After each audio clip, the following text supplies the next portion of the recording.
इपिका कुआन्हा homeopathic औषधि कॉम्पैरेटिव मेटेरिया Medica अध्याय 510 511 doctor Narayan चंद्र घोष भाग 3 सिर दर्द स्नायविक या अजीर्ण की वजह से उत्पन्न सिर दर्द, माथे में टपक का दर्द, दर्द चांद के भीतर से दांत, जीभ की जड़ और आंखों तक चला जाना और साथ ही जी मिचलाना। इसमें सिर्फ इतना ही स्मरण रखना चाहिए कि किसी भी तरह का सिरदर्द क्यों न हो, उसके साथ यदि मिचली है तो संभवत इपिकाक से फायदा होगा। ज्वर, स्वल्प विराम, सविराम, अविराम, मलेरिया इत्यादि सभी प्रकार के ज्वरों में इपिकाक फायदा करती है।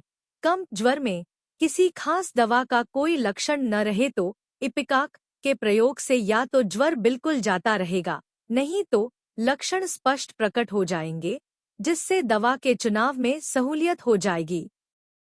सर्दी का बुखार, गाढ़ी सर्दी से नाक भरी रहना, खूब जोर से छींकने पर तब कहीं श्लेष्मा निकलना, कभी कभी नाक से खून गिरना, ब्रोंकाइटिस इत्यादि रोगों में इन सब लक्षणों के साथ ज्वर और मिचली रहने पर इपिकाक से ज्यादा फायदा होता है। आर्सेनिक, यह भी सर्दी के बुखार की अच्छी दवा है, पर इसका स्राव पानी की तरह पतला और गर्म होता है। इपिकाक के बाद आर्सेनिक के प्रयोग से बहुत फायदा होता है। यूफ्रेशिया और एलियम सिपा नाक से पानी की तरह सर्दी का स्राव होता हो और उसके साथ ही बुखार भी रहे तो इनसे फायदा होता है। विशेष लक्षण इनके अध्याय में देखिए। फॉस्फोरस, नाक और आंख से पानी गिरना, घटकर गले में दर्द के साथ सुरसुरी होकर खांसी आए तो इससे आशा से अधिक लाभ होता है। बच्चों की सर्दी खांसी में belladonna, antim tart, chamomilla, calcarea, phosphorus, sulphur और इपिकाक फायदा करती है। सविराम ज्वर, किसी ज्वर में ज्वर के साथ मिचली का लक्षण हो तो पहले इपिकाक को याद करें। इपिकाक में शीतावस्था बहुत थोड़ी देर तक रहती है और उत्तापावस्था ज्यादा देर तक ठहरती है। ज्वर बिल्कुल नहीं उतरता। ज्वर आरंभ होने के पहले जम्हाइयां और अंगराइयां आती हैं। प्यास शीतावस्था में ज्यादा नहीं रहती, परंतु उत्तापावस्था में तेज प्यास रहती है। इसके सिवा ज्वर के साथ पेट की गड़बड़ी, ब्रोंकाइटिस, रक्तस्राव इत्यादि एक न एक गड़बड़ी लगी ही रहती है। ज्वर अक्सर पसीना देकर छूटता है। ज्वर के समय रोगी चुपचाप पड़ा रहता है। ज्वर आने के समय दिन के 6 से 11 बजे तक जाड़ा लगकर या दिन के 4 बजे बिना जाड़े का प्यास प्रायः नहीं रहती। यूपेटोरियम परफो, ज्वर एक दिन 7 से 9 बजे के दरमियान और दूसरे दिन 10 से 11 बजे, एक दिन अधिक और एक दिन कम। चाइना, इसमें हड्डी के भीतर और कमर में जोर का दर्द और पित्त की हुआ करती है। पसीना आता है तो ज्वर के सभी उपसर्ग धीरे धीरे घट जाते हैं।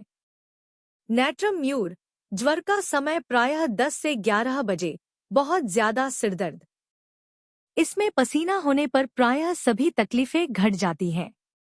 द्रष्टव्य, बहुधा क्विनाइन से रुका हुआ बुखार, इपिकाक 30 डॉक्टर जार, कंप, ज्वर के शक्ति की 2 से 4 मात्रा देते ही दूर हो जाता है। आरंभ में इपिकाक 30 शक्ति की 2 से 1 मात्रा देने का उपदेश देते हैं और कहते हैं कि इससे विशेष फायदा होते देखा गया है। किसी भी दवा के साथ रोग लक्षणों का विशेष सादृश्य न रहे तो पहले इपिकाक देकर चिकित्सा आरंभ करने से प्रायः उसी से रोग आराम हो जाता है, या फिर दवा के चुनाव के लिए लक्षण स्पष्ट हो जाते हैं कि उनसे चिकित्सक सहज ही में दवा का चुनाव कर सकता है। बहुत ज्यादा क्विनाइन सेवन करने की वजह से रोगी के कान में भों भों आवाज होती हो तो इससे जल्द फायदा होता है।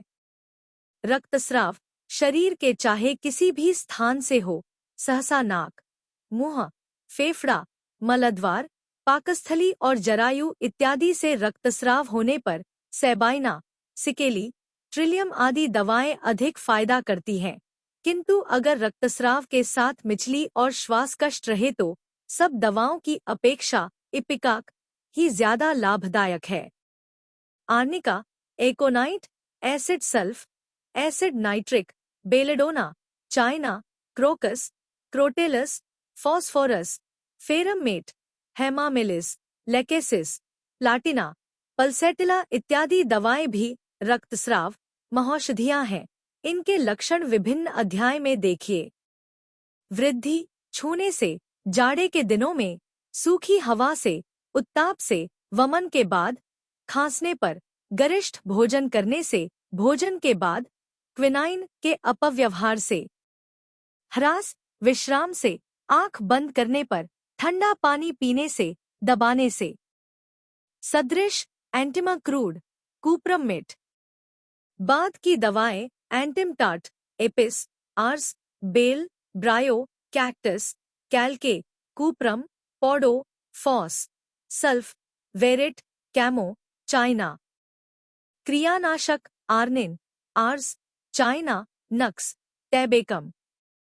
क्रिया का स्थितिकाल 7 से 10 दिन। क्रम 30 से 1000 शक्ति। Subscribe please.